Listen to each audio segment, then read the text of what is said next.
Assalamualaikum warahmatullahi wabarakatuh. Apa kabarnya teman-teman? Semoga baik-baik aja ya. Tetap jaga kesehatan dan patuhi protokol kesehatan. Perkenalkan, nama saya Rizky Inanur Laili dengan NIM 4304002000075, Prodi Psikologi Islam Fakultas Dakwah IAIN Salatiga.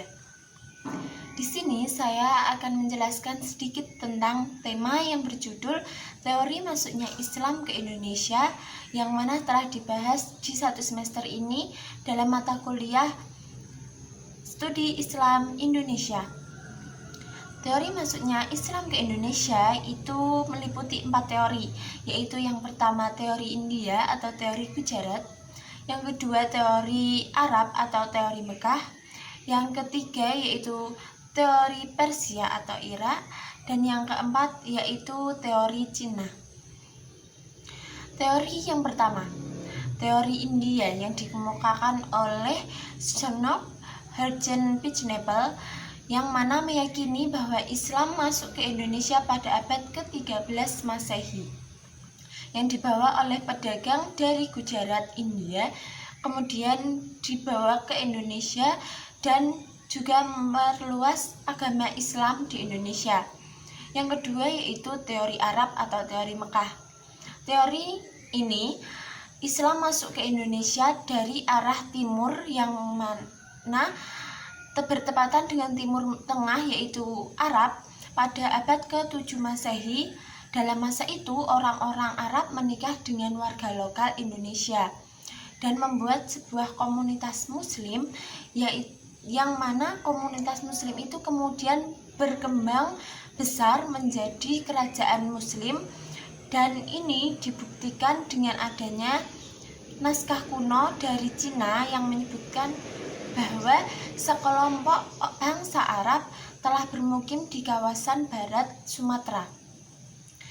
Yang ketiga yaitu teori Persia atau Irak. Ajaran Islam masuk ke Indonesia dari bangsa Persia yang kemudian menjadi Irak pada abad ke-13 Masehi. Diyakini bahwa banyak budaya yang ada di Indonesia sama persis dengan Persia. Namun, sebenarnya budaya Indonesia berbeda dengan budaya Persia, karena Indonesia meyakini madhab Sani, sedangkan Persia meyakini Syiah. Yang keempat yaitu teori Cina.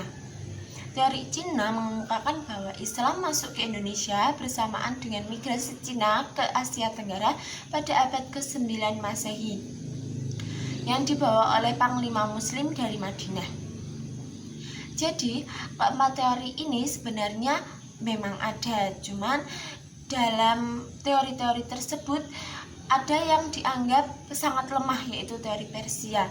Karena teori Persia ini ada dua madhab yang berbeda di antara Persia dan Indonesia, yaitu Persia meyakini madhab Syiah dan Indonesia meyakini madhab Sani.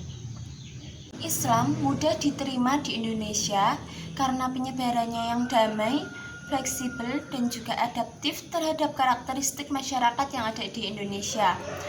Jalur Islamisasi yang terjadi di Indonesia meliputi 5 hal.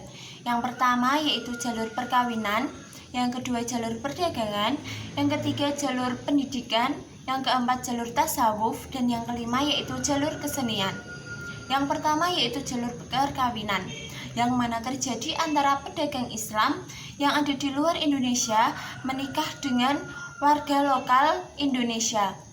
Yang pertama, menjadikan hal itu komunitas kecil Islam menjadi sebuah kerajaan besar Islam yang ada di Indonesia.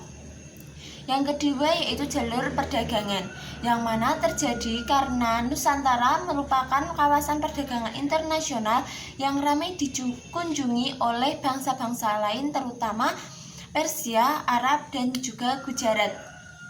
Hal itu terjadi antara abad 6 Masehi sampai abad ke-16 Masehi. Yang ketiga yaitu jalur pendidikan, yang mana dimulai dengan dibangunnya pondok pesantren oleh Wali Songo di Jawa dan kemudian menyebar luas di Nusantara. Yang keempat yaitu jalur tasawuf, yang mana sering dijumpai pada cerita hikayat, yang mana dipercaya bahwa sebuah kepercayaan tasawuf ini sama halnya dengan ajaran-ajaran agama sebelum Islam, yaitu agama Hindu yang ada di Indonesia.